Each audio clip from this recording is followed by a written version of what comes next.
Vision Network. I am so excited to talk about what I'm going to talk about today. Why? Because it's about small business. And I'm going to tell you, I put my money where my mouth is. So that I'm really like looking at things and going, okay, what have I done? Let me give you an example. I have coffee today. This coffee is from Daily Grinds. It's over on Classen and Lindsay, roughly. I have in my wallet currently gift cards to Starbucks. They're gathering dust. I mean, I go to a lot of coffee shops. I go to local coffee shops. I like my baristas. I like the people that I have built a relationship with. And we'll get into that more because it's one of the main crux of everything that I need.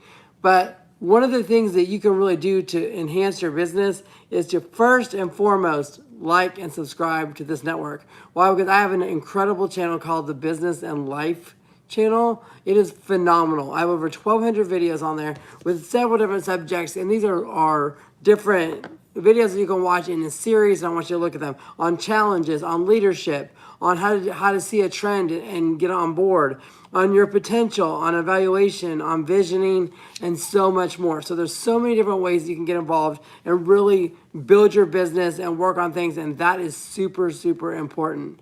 So I hope that you are really, really excited about that because I am. But today, what I'm going to tell you is I've watched people lose their mind. I've watched people go off, lose their temper. I've watched people have health issues and all the crazy things that are going on with small business. And I want to make sure that I am doing all I can to identify and appreciate the challenges that you're going through, but at the same time, give you some solutions to help you work through it. So let's go ahead and talk about some of the small business challenges that you may face. And these will be in general terms. I may talk specifically about a couple things in the Norman, Oklahoma area, but I want to talk overall with everybody wherever you're located. Number one, your market. And that is that your market size may not be, and I'm comparing apples to oranges. I'm looking at big companies, large companies with huge budgets, and small businesses. When you look at your market can be a smaller market. It can be a region of maybe anywhere from 30 to 50 to 100 miles. You have to build a relationship, and that is about where all of your business takes place. Now, luckily, we have the internet now, and your small business can grow exponentially and become incredible. That's fantastic. But at the same time, I really want to look at that market size and look at what is feasible, what is appropriate, and what is going to work. So if you're looking at your business, who are your competition? Who are the people that you have to work with? And are they somebody that you need to work with or somebody that you need to beat? They can be two different things. I want to make sure that you are going in and winning. And that is the number one thing is, can you go in and win? Can you compete with the big boys? How are you going to be different? And how are you going to get what you need to get? Thank you for all the hearts. I appreciate that. That's great and fantastic. So your market, where are you and what does it mean? Are you in the Midwest? Are you on the East Coast? What does your culture look like? I live in Oklahoma, the center of Oklahoma in Norman. So if you come to Norman, Oklahoma, we are an athlete city. We are an art city. We are a music city.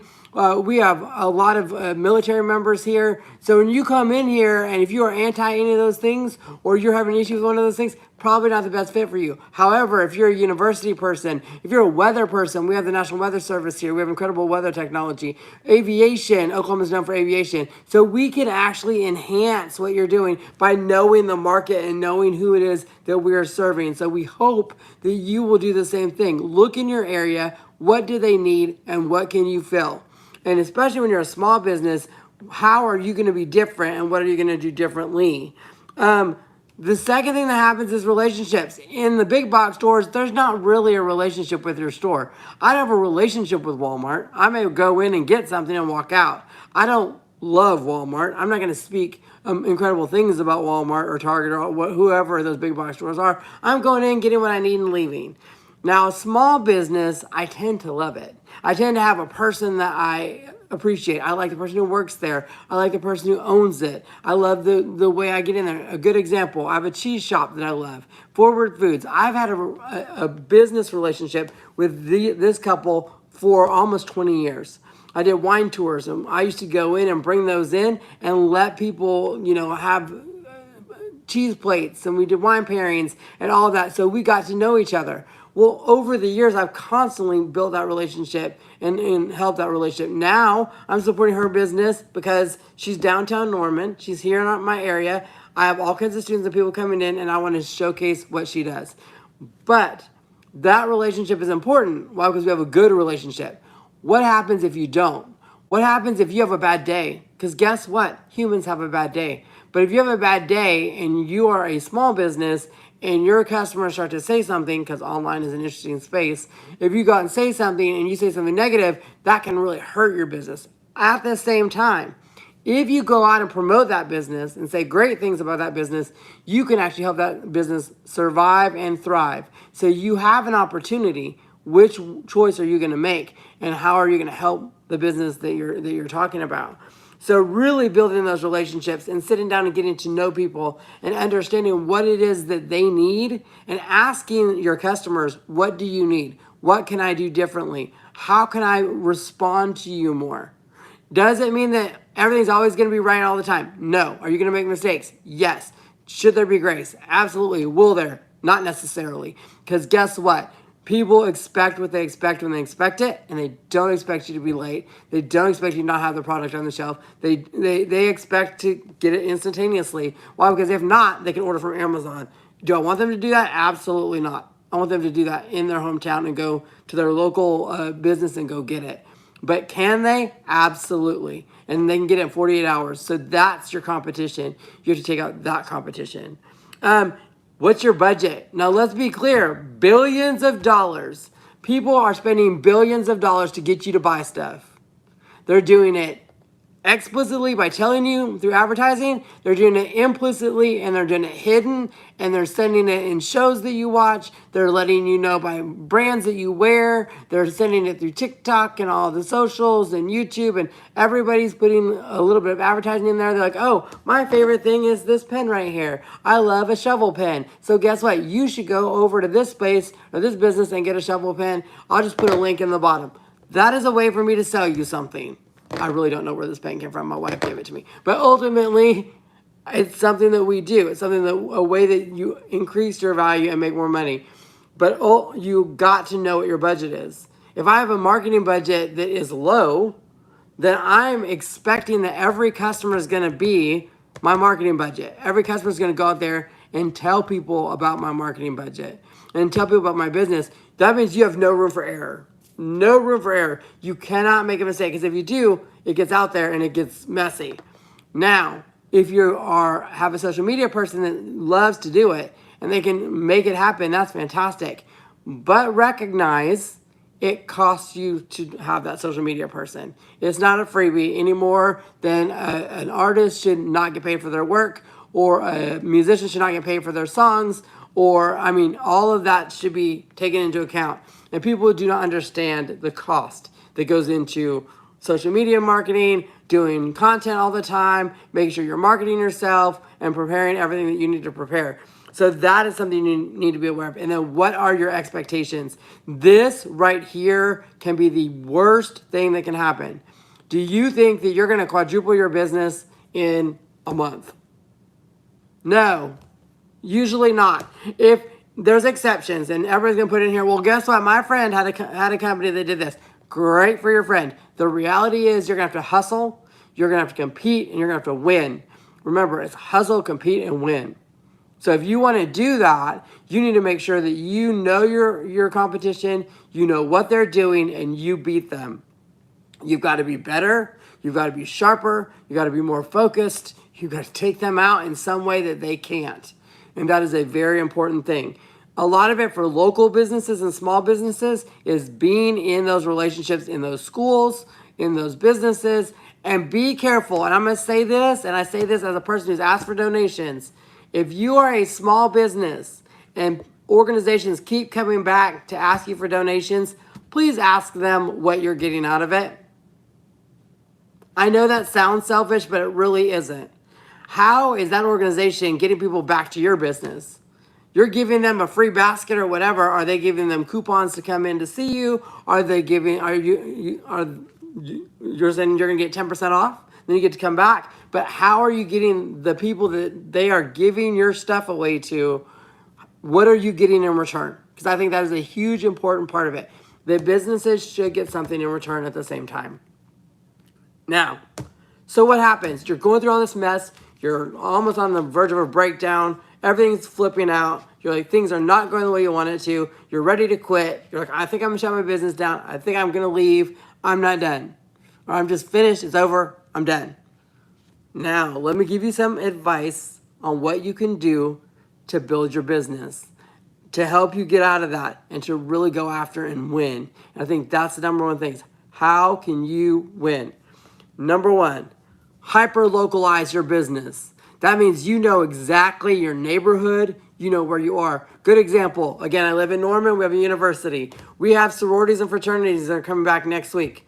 If you are a business and you're trying to maintain a relationship with students, you need to make sure that they know where you are, who you are. Are they going to get a small discount for being Greek? I said, what is it that they're going to get? You want them to come into your business as freshmen the first year, because guess what? Then they will make that a regular stop for you as long as you handle the customer service side right. I have a great series on customer service where you can look at that and what you can do to make sure that you are building those relationships and the potential that you have to create those relationships. That is fantastic, and I'd love you to watch that and check that out. But you really need to hyper localize it. You need to know a person's order. My favorite thing, when I walk in to get this coffee, as soon as I walk in, she's like, you want a cafe Americano? She's got the sides, she's got it rung up, and she's already getting it prepared. The second I hit the door, she knows what I want. She knows what kind of coffee I want. She knows what's going on. And I am tipping her, and I am letting her know what an amazing business she is. I'm putting it on YouTube. I'm putting it on Facebook. I'm telling my friends. I'm letting people know that they should go check it out. I am exponentially growing her marketing simply by word of mouth, by me saying, hey, this is the place you should visit. I think that is very important for our businesses and what we can do. Now, number two, connections. And that is, you need to connect with your community, connect with your customers, connect with other small business owners, and just build a support system. Why? Because you're going to need that support system, because you're going to have bad days and you're going to have good days. And you need to celebrate with everybody when you're doing great things. And you need a support system when things are not going well, where you can handle it and it doesn't get handled on here. Because I think one of the biggest problems is, I get the idea of authenticity. I get the idea of being real, but I should not lose my damn mind on this thing, because you don't need to see that all the time. Can I get mad? Yes. Can I be real? Yes. Can I say things? Absolutely. But at the same time, I really do not want to lose it on here and not be able to handle it. I need a support system for that. I need to go to somebody else and say, I'm upset, I'm having a hard time, I need your help. And that person can step in and say, I got you. I'm a business owner, I've been through it. We have a cohort that we can work together, bounce stuff off of each other. Oh, I'm thinking about doing this. Go talk to that person. That person can be like, do it, or absolutely don't do it. Why? Because this is what can happen.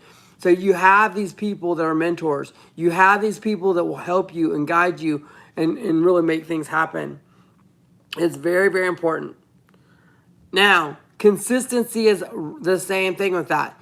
You cannot tell me that you're going to get something and not get it. You better have a damn good reason why you did not get that to me.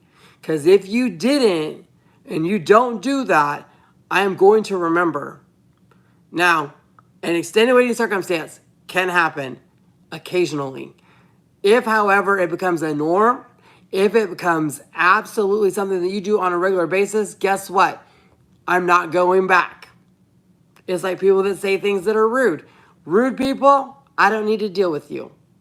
I am ultimately walking in to an experience. I'm walking into the way to be treated, and my expectation is that you'll treat me well, because I'm going to treat somebody else well. But you don't keep your end of the bargain, which I'm going into a contract when I walk in and say I want to buy whatever, or I'm going to reserve whatever, then I need to know that that is going to be there. If it's not, you better let me know that it's not, and work it out quick, because I am not waiting. I am not going to be like, oh, that's okay. I'm going to sit back and wait forever and ever. No. Remember, I'm instantaneous. I get stuff quick now. So you got to move quickly and adapt quickly, unfortunately. But reality is that you got to do that. So you must be consistent. Good example, YouTube. If you don't do consistent content on YouTube, your channel goes down. It does. If you share old content, it goes down.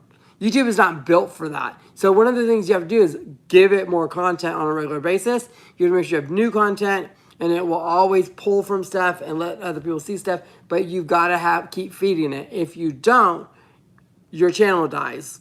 And so that is a lot. That's why I have over 2,000 videos, and I'm doing a lot. There's a lot happening, and I'm like, it's just on a regular basis, you're just doing an incredible amount of PR work, of talking, of collaborating, and all of that. If you're not ready to do that, then this is not what you need to be doing.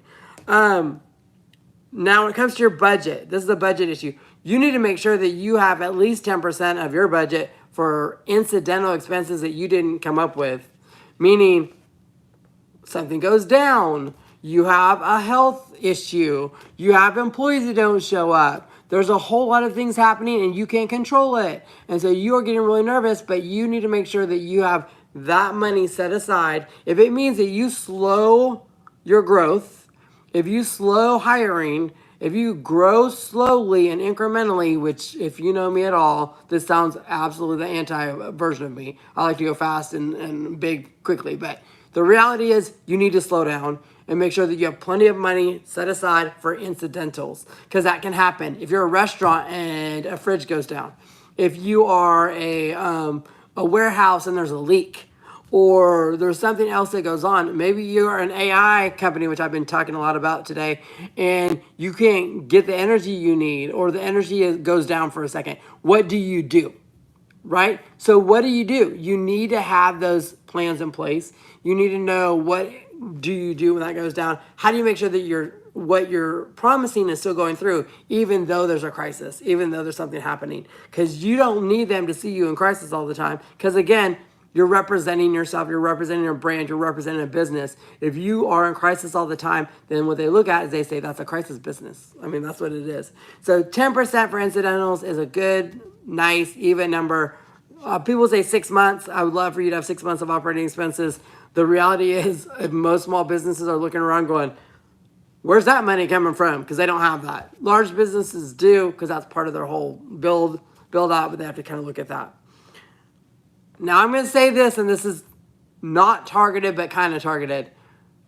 I don't believe that you should ever do pre-orders if you're not absolutely positive you have what it is that you're going to get. So what I mean by that is I've seen a lot of businesses that are like, the way that they do it, kind of like CSAs. CSAs are this way too. CSAs are great. They're community supported agriculture. What that is a farmer will sell a CSA. A CSA says that you get 8 weeks or 12 weeks of farm materials. You pay them up front. They make sure that you get a basket full of different stuff. And that way they can go ahead and buy the seed and get their farm ready. And it helps kind of upfront the money. But you have to make sure that you're giving them something every week. Right? So I've seen this happen. I've seen them done very well. And I've seen them where the crop didn't do worth a crap. And all of a sudden, the people didn't get what they wanted and they were mad. And it did not help that farm at all. So the CSAs that I saw that have worked, they partnered. They had multiple farms that added to a basket. So that each person, if one had a rough year, the other one could pick up the slack.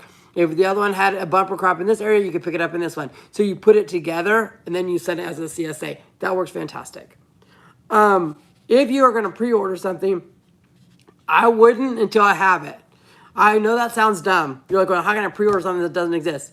Example, you're going to get, I don't know, berries or fruit or something from somewhere. Apples, because we're coming from apple season in September. You don't pre-do apples until you know the apple crop is good. Then you make sure you've got all the things that you need to get the apples from there to here over say the date. Meaning give them way longer than what it's going to take. If you get it early, fantastic. If you get it late, you better eat it and you better figure out what you're going to do. Because if you get it late, people are not going to forgive you. And again, they will once. They will once. After you do it more than one time, then it becomes a consistency problem. And they say, well, no, that's the person that does that. You've got to be very careful. So be very, very careful when it comes to that. Now, the reality is maybe you don't have the equipment. Maybe you don't have the infrastructure. Maybe you don't have that. Say that. Say, you know what? I'm going to try to do this. But guess what? I am bootstrapping this. I'm going to see whether this is even going to happen, whether it's even possible. So hopefully you'll stick with me. I will let you know as soon as it's here. I love reservations. Why? Because reservations, it is when that arrives, I will call you for your reserves. Meaning, I am not giving you a timeline. I'm not giving you a time frame. I'm saying when that product arrives, yours will be reserved. We will pull yours off first, and it will be waiting for you. But then that way, I'm not giving you a date. I'm telling you, you have it reserved for you, and I will call you the second that it arrives. It may take some work at the moment when everything is coming in, but you're not disrupting customers. You're not telling them they can't do it. You're saying, I'm going to get it to you when it arrives. If something goes wrong, you didn't give them a date. You didn't tell them it's going to be here by Thursday and it's not going to be here by Thursday because there's pest problems or weather problems or floods or tornadoes or whatever else is going on wherever you're getting your stuff from, that you don't have that. But if you have it in or you have a lot of it, hey, I can take reservations. I'd love for you to come in and get it. Boom. Or if you're a reservation member, you get yours first. Those are all ways that you can make it a bigger deal. Of course, if you want to have VIP programs, that's fantastic. Let them come in early, let them shop late, let them, have special events, work with local wineries, local breweries, get them in and do events after hours. Those are all things that you can do that, again, big boxes can't. Because they can't have all those people in their stores. They have rules usually involved in that. They're not building relationships like that. They're not having experiences like that. You're ultimately going in, getting your transaction, and leaving. So, the biggest thing I want you to take from this is if you want to win, you've got to build a relationship. You've got to hyper-localize, build connections, make sure that you have 10% of your budget for incidentals in case something happens. And then you need to make sure that you are like super customer service focused, that you are in there and helping people get ready to do what needs to happen, because the way that this works is in order to beat them, you've got to win. And the way that you win is that you go in and you show them that you're better at what than they are. You know what to do. You know how to meet your customers. You know your location. You know your city better than anybody else. They can send one guy in, have a territory, thinks he knows your city. You know your city better than anybody else. So go out there, win, take them out, and celebrate. And I hope that this has been helpful. If it has, please like and subscribe and share it with anybody that needs it. Thank you to all of you guys that have commented underneath.